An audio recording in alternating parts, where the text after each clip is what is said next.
आप सभी बंधुओं को मेरा नमस्कार। मैं आपका साथी रमेश सोनी।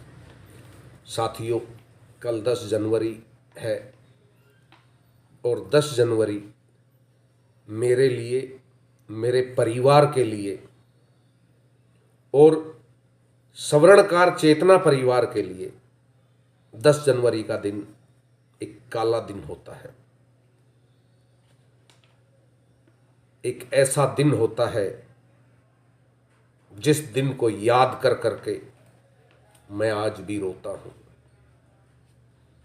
जी हां साथियों, 10 जनवरी के दिन ही मेरे पिता स्वर्गीय श्री बी.डी. वर्मा जी, संपादक सवर्णकार चेतना पत्रिका एवं अध्यक्ष सवर्णकार चेतना परिवार, 10 जनवरी 2012 को हमें छोड़कर पंचतत्व में विलीन हो गए थे। कहते हैं जो इस सृष्टि पर आया है उसे एक न एक दिन तो जाना ही है, और यह कुदरत का नियम है। जो हमें सांस मिले हैं वह सांस जिस दिन पूरे हो जाते हैं उसी दिन परमात्मा के घर इस आत्मा का आगमन हो जाता है। 10 जनवरी 2012 को मेरे पिताजी का देहांत हो गया था और कल उनकी 13वीं पुण्यतिथि है। सर्वप्रथम तो मैं उनकी पुण्यतिथि पर उन्हें नमन करता हूं और परमपिता परमात्मा से आग्रह करता हूं, हे परमात्मा, अगर मैंने अपने जीवन में कोई भी अच्छा काम किया हो तो मुझे अगले जन्म में एक बार फिर बी.डी. वर्मा जी के घर में उनके बेटे के रूप में जन्म देना।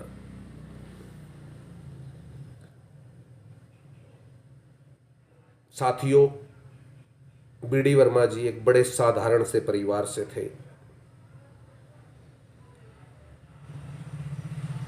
और मैं तो या मेरा परिवार तो आज भी इसलिए रोते हैं कि हमने अपना पिता खो दिया, लेकिन उनके जाने की कमी समाज के अनेकों बंधुओं को है, जिनके साथ वो अक्सर बैठते थे, बातें करते थे, समाज हित की बातें करते थे, समाज हित में लिखते थे। उनकी कमी हर उस शख्स को आज भी खलती है जो उन्हें व्यक्तिगत तौर पर जानता था। सन 2000 में उन्होंने रेवाड़ी से एक सवर्णकार चेतना पत्रिका के नाम से एक पत्रिका का प्रकाशन किया और बहुत कम समय में यह पत्रिका समाज के बंधुओं तक भिन्न भिन्न शहरों में, भिन्न भिन्न राज्यों में जाती थी। बहुत कम समय में उनकी लेखनी ने समाज में एक जागृति लाने का काम किया।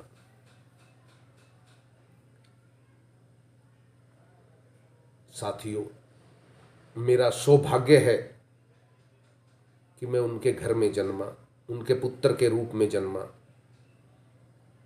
और मैंने बहुत कुछ उनसे सीखा। मैं स्वयं एक पत्रकार हूं और मेरे पिता भी स्वयं एक पत्रकार थे। मेरी पत्रकारिता के गुरु भी मेरे पिता रहे। मेरी पत्रकारिता के गुरु भी मेरे पिता रहे और बहुत ही सरल स्वभाव के व्यक्ति थे। साधारण परिवार से थे, ना पैसा था इतना, ना कोई इतनी चकाचौंध थी, और अपने जीवन में बड़े मस्त रहते थे।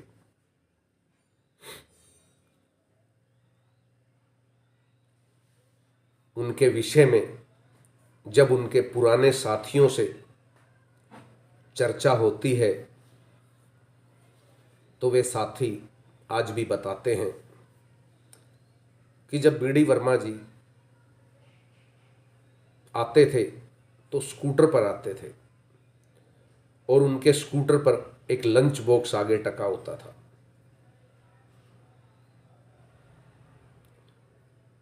और लगभग वो प्रत्येक व्यक्ति से समाज में मिलने का काम करते थे, मिलते थे, समाज के विषय में बात करते थे, समाज उत्थान की बात करते थे। साथियों, मैं तो यही कहूँगा, मैंने तो पिता खोया है। तब मैं भावुक होता हूँ, आंखें नमन हो जाती हैं। मैं तो उनके उन साथियों की हिम्मत मानता हूँ जिन्होंने अपना एक सच्चा साथी खोया और आज भी वो उनकी कमी महसूस करते हैं। मैं उनके जैसा कभी जिंदगी में बन नहीं सकता, क्योंकि जमीन और आसमान का अंतर है। वो मेरे पिता थे, मैं उनका पुत्र हूँ, तो उनके जैसा तो मैं कभी बन ही नहीं सकता। बस मैं तो प्रयास करता हूँ उनके दिखाए हुए मार्ग पर चलने का, कि उनके दिखाए हुए मार्ग पर चल सकूं और उनके दिखाए हुए कार्यों को कर सकूं। हाँ, ये सत्य है, उन्होंने कभी करोड़पति या पैसे वालों की चापलूसी नहीं की और ना ही वो आज मेरे से होती है। वो निडर लिखते थे, खुलकर लिखते थे, और मैं निडर बोलता हूं और खुलकर बोलता हूं।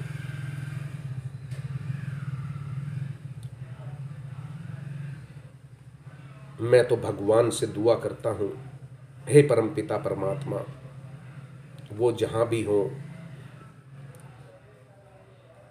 उनका आशीर्वाद सदैव हम पर बना रहे, हमारे स्वर्णकार चेतना परिवार पर बना रहे।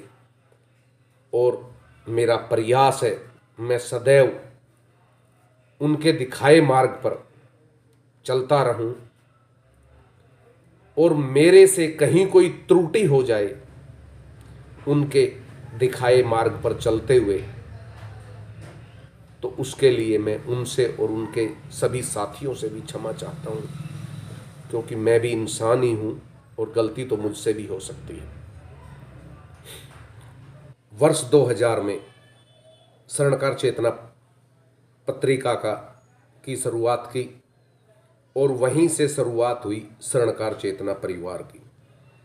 आज स्वर्णकार चेतना परिवार आपके सामने है, आप लोगों के साथ है, आप लोगों के सहयोग से, आप लोगों के आशीर्वाद से दिन प्रतिदिन आगे बढ़ता जा रहा है। और स्वर्गीय बीडी वर्मा जी के दिखाए हुए मार्ग पर चलने का सदैव हमने प्रयास किया है और प्रयास करते रहेंगे। साथियों, मैं नमन करता हूं अपने पिता स्वर्गीय बीडी वर्मा जी को आज उनकी 13वीं पुण्यतिथि पर।